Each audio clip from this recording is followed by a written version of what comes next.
शंकराय नमः।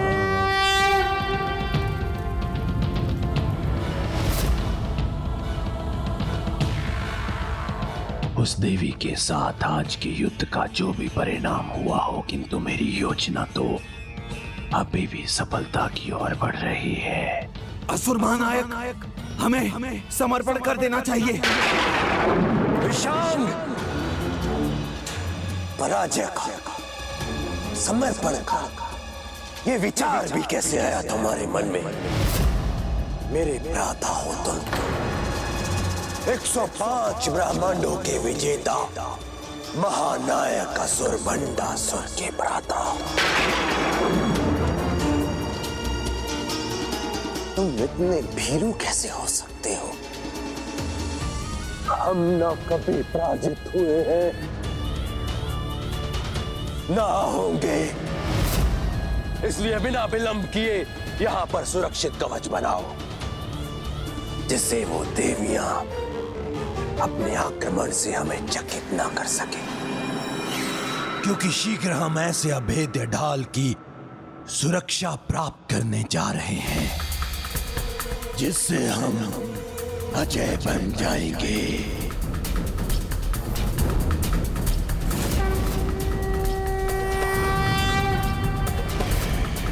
मैंने माता पराशक्ति के दर्शन तो प्राप्त कर लिए, किंतु उनके कान के आभूषण मांगना भूल गई। कर्ण के आभूषण? हाँ गणेश जी, माता के कान के आभूषण तो बहुत सुंदर थे। कितनी भोली हो तुम, जो इस भयानक युद्ध के समय में भी उसकी गंभीरता का नहीं, माता के कर्ण के आभूषण का विचार कर रही हो। क्या करूं गणेश जी, वो थे ही इतने सुंदर। तब तो वास्तव में बड़े दुख की बात है कि तुम अपनी इच्छा माता से कहती, उसके पहले ही तुम्हारे पिता तुम्हें ले आए। किंतु माता तो सभी माताओं की माता है, उन्हें तो अपनी संतानों की इच्छा बिना कहे ही ज्ञात हो जाती है, और तुम्हारी जैसी भोली भक्त की प्रार्थना तो वो अवश्य सुनेंगी। तो माता मुझे वो आभूषण दे देगी?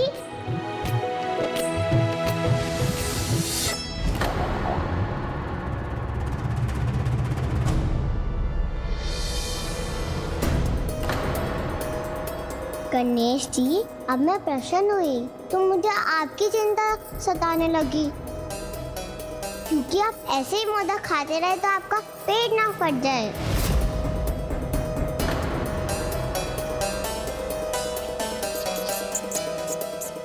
माता, अब तो प्रभु का मोदक खाना हमें रोकना ही होगा। किंतु यदि मैंने हस्तक्षेप किया तो गणेश का वचन भंग होगा, और मैंने यदि कुछ नहीं किया तो गणेश को हानि पहुंचेगी। अब तो मेरी इस दुविधा का समाधान माता पराशक्ति ही कर सकती है। मुझे आज्ञा दीजिए माता, मैं अभी माता पराशक्ति के निकट जाकर उनसे सहायता मांगता हूँ।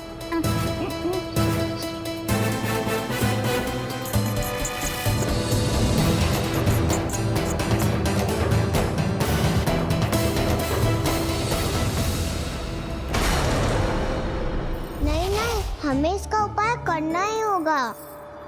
इस प्रकार कब तक मोदक खाते रहेंगे आप? आपके खाने के बाद भी इस मोदक की संख्या कम थोड़ी ना हो रही है। मैंने वचन दिया है, जब तक इस पात्र में मोदक समाप्त नहीं होंगे, मैं उन्हें ग्रहण करने पर विवश हूँ।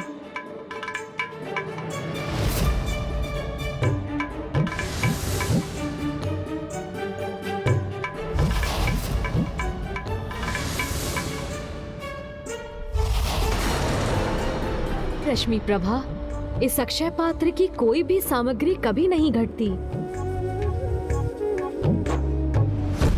इस समस्या का एक समाधान है। झूठे पात्र में अतिथि को भोजन परोसना पाप है, इसलिए यदि अक्षय पात्र झूठा हो जाए तो वो अपनी पवित्रता खोकर एक साधारण पात्र में परिवर्तित हो जाएगा, और फिर वो मोदक उत्पन्न नहीं कर सकेगा। ओह हाँ, सूझ गया उपाय। मैं पिताश्री से कहूंगी, आपको कष्ट में देखकर मुझे बहुत कष्ट हो रहा है, इसलिए वो आपको वचन मुक्त कर दे। आज वो जब मुझे बचा रहे थे, उन्होंने मुझे वचन दिया था वो सदा मेरी रक्षा करेंगे और वो मुझे कभी कोई कष्ट नहीं होने देंगे। जो मुझसे इतना स्नेह करते हैं वो मेरी बात कभी नहीं टालेंगे प्रभु। इसका पिता जो स्वयं को मेरा भक्त कहता है, उसे मेरी कोई चिंता नहीं, किंतु इस निर्दोष बालिका का सरल हृदय मेरी चिंता से कितना व्याकुल है। आप चिंता मत कीजिए गणेश जी, मैं आपको कुछ नहीं होने दूंगी। मैं भी वचन देता हूँ कि मैं भी तुम पर कोई आँच नहीं आने दूंगा।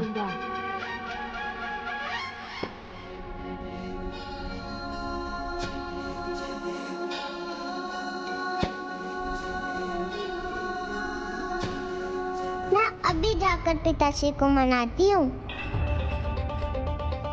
भंडासुर अपनी पुत्री को दिया वचन भले ही ना निभाए, किंतु मुझे तो इन मोदकों को खाने का वचन निभाना ही होगा।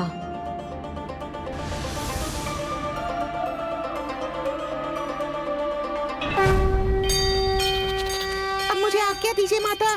रुकिए मूषक जी, अमरपुर में प्रवेश करने के लिए भी आपको सहायता चाहिए होगी।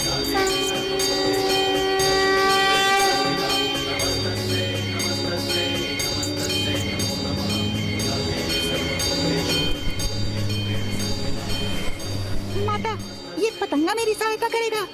हाँ मूषक जी, आप इस पर सवार हो जाइए। ये आपको अमरपुर के राजभवन के भीतर जाने का मार्ग दिखाएगा। उचित है माता।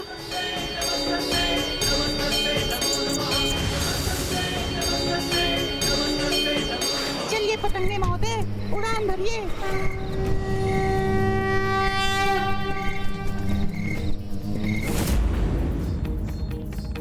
मुझे विश्वास है अब माता के आशीर्वाद से मूषक जी अवश्य सफल होंगे।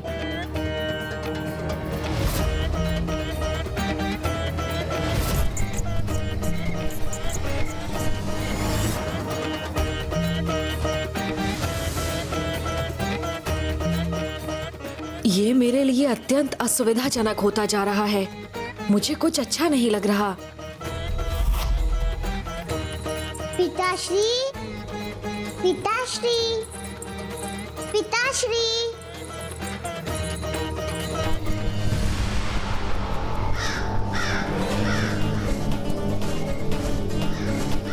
संभलिए पतंगे महोदय, हम तो सीधे इस काक के मुंह में प्रवेश कर रहे हैं, जो हमें आहार बनाने पे आतुर है।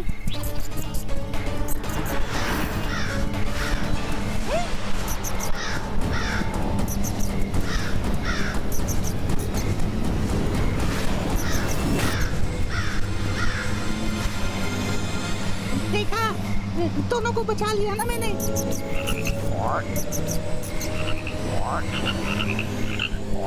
मुड़िए पतंगे महोदय, मुड़िए। हम उनकी सहायता के लिए जा रहे हैं जो स्वयं विघ्नहर्ता है। फिर भी हमारे मार्ग में इतने विघ्न क्यों आ रहे हैं? हे प्रभु, हे विघ्नहर्ता गणेश जी, अब तो इस संकट से आपको ही हमारी रक्षा करनी होगी। ओ, समझ गया। ओम गण गणपते नमः। ओम ओम गण गणपते नमः। देखा पतंगे महोदय, प्रभु विघ्नहर्ता गणेश जी का स्मरण करने से हमारे मार्ग में कोई विघ्न नहीं आया ना। अब हम अवश्य इस राजभवन में प्रवेश कर सकेंगे।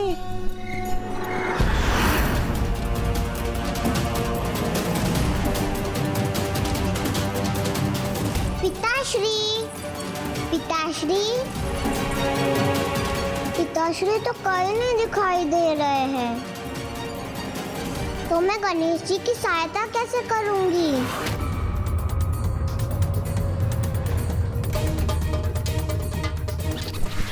शीघ्रता कीजिए पतंगे जी, अब हम पहुंचने ही वाले हैं।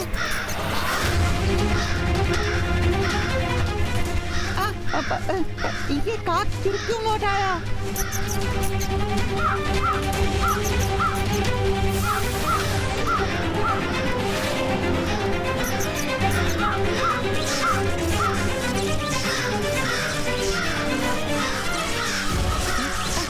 ऊपर उड़िए पतंगे जी।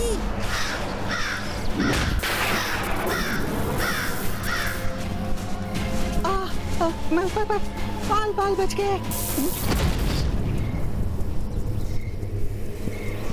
प्रभु विघ्नहर्ता गणेश जी ने पुनः रक्षा की हमारी, अन्यथा भस्म हो जाते या इस काक का आहार बनते। किंतु अब तो इस सुरक्षा कवच को भेद कर हमें अंदर जाने की कोई युक्ति सोचनी होगी, क्योंकि मैं अपना कर्तव्य पूर्ण किए बिना कदापि नहीं लौटूंगा।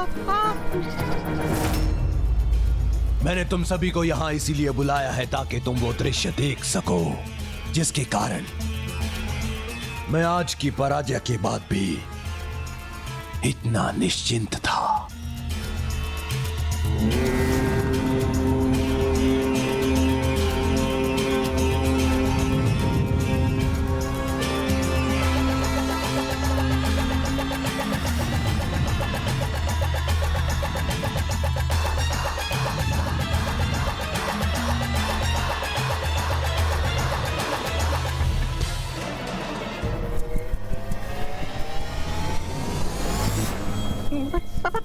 भीतर ही नहीं जा सकूंगा तो प्रभु की सहायता कैसे करूंगा?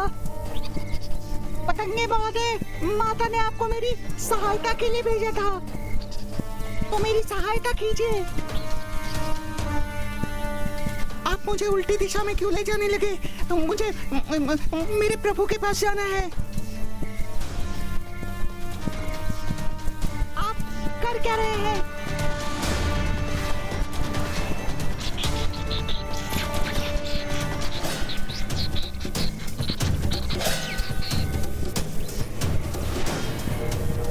आप इस पर सवार हो जाइए। ये आपको अमरपुर के राजभवन के भीतर जाने का मार्ग दिखाएगा। पतंगे महोदय,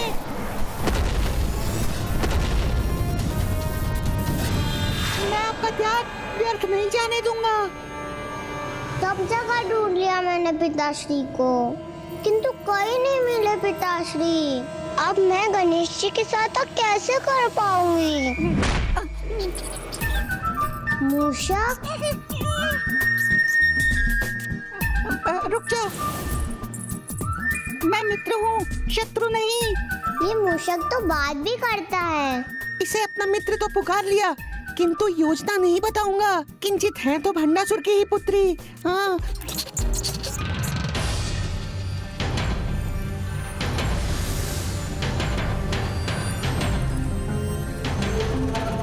मुझे यहाँ मूषक जी का आभास हो रहा है। वो यहाँ आए हैं तो आशा है भंडासुर की योजना को असफल करने की किसी युक्ति के साथ ही आए होंगे।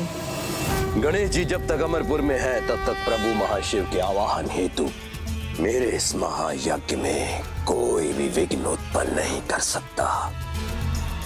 और जिन्हें स्वयं प्रभु श्री गणेश जी का साथ प्राप्त हो और जिनके निकट प्रभु महाशिव का आगमन होने वाला हो, उनको ऐसी साधारण पराजय से भयभीत नहीं होना चाहिए। इसलिए अपने उत्साह को त्यागने का नहीं, यह समय तो आगामी युद्ध की योजना बनाने का है और रणनीति तैयार करने का है।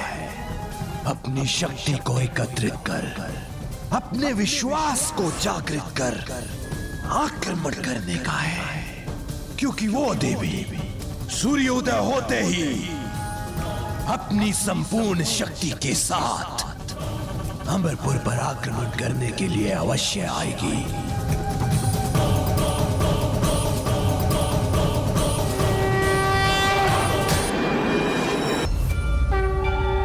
प्रणाम माता। माता, भंडासुर तो पाप पर पाप ही करता जा रहा है। उसने गणेश जी को विवश किया है। प्रभु महाशिव का आवाहन अनुचित कारण से कर रहा है। आपके जगराता में अपनी बहन से विस्फोट करवाया, रात्रि में हम पर आक्रमण किया, तो अब तो उसे उसकी अनीति और अधर्म का दंड देने की आज्ञा दीजिए। हाँ माता, हम अभी जाकर उसके साथ उसके नगर का भी सर्वनाश कर देंगे। हाँ माता, हमें आज्ञा दीजिए। मैं ज्वाला मालिनी अपनी ज्वाला के दहकते अंगारे बरसा के उन दुष्टों को भस्म कर दूंगी। प्रत्येक कार्य का एक उचित समय होता है, यही नीति है। उसने हम पर रात्रि में आक्रमण किया, ये उसकी भूल थी। जिससे वो कदापि सीख नहीं लेगा कि तो हम वो भूल नहीं करेंगे। युद्ध के नियमों के अनुसार सूर्य देव के प्रथम किरणों के साथ ही अमरपुर पर हमारे आक्रमण की तैयारी कीजिए। सूर्योदय होने पर अमरपुर पर अनेक रथों की चढ़ाई होने के पूर्व कौन कौन तैयार है उन पर आक्रमण करने के लिए? मैं तैयार हूँ पिताश्री। मैं भी तैयार हूँ पिताश्री। हम भी तैयार हैं पिताश्री। हम भी तैयार हैं। हम भी तैयार हैं पिताश्री। ज्येष्ठ, आपके आदेशानुसार हम युद्ध के लिए तैयार हैं। नहीं, तुम दोनों नहीं। मेरे पुत्रों के साथ तुम्हारे पुत्र युद्ध करने जाएंगे। पुत्रों को युद्ध करना होगा क्योंकि युवा रक्त को स्वयं को प्रमाणित करने का अवसर मिलना ही चाहिए। और इतना तो चलता है। 8 भंड पुत्रों के साथ हमारे सभी पुत्र सेना सहित युद्ध में प्रस्तुत होंगे। असुर महानायक, आज के युद्ध के अंत होने तक ये महायज्ञ अवश्य संपन्न होना चाहिए।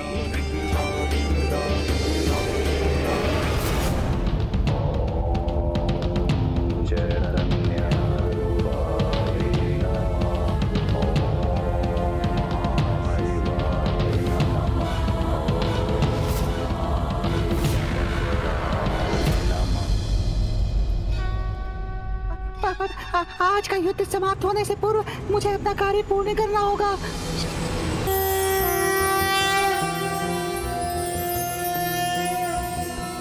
कदम्बवन शालया कुछ भरोल्लसन मालया कुचोपमित शैलया गुरु कृपाल सद्वेलया मदारुण कपोलया मधुर गीत वाचालया कयापि घन लीलया कवचिता वयं लीलया।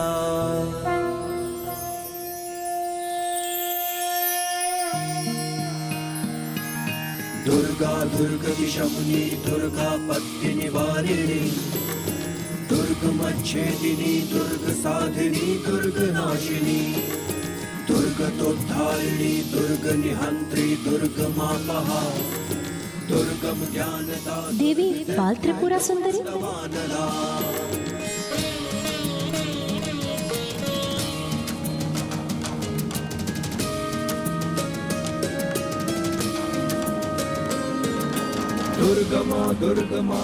आज के युद्ध में मैं ही सेनापति रहूंगी क्योंकि भंडासुर अपने युवाओं अर्थात पुत्रों को भेज रहा है, तो मैं भी ये युद्ध उनसे अकेले ही करूंगी।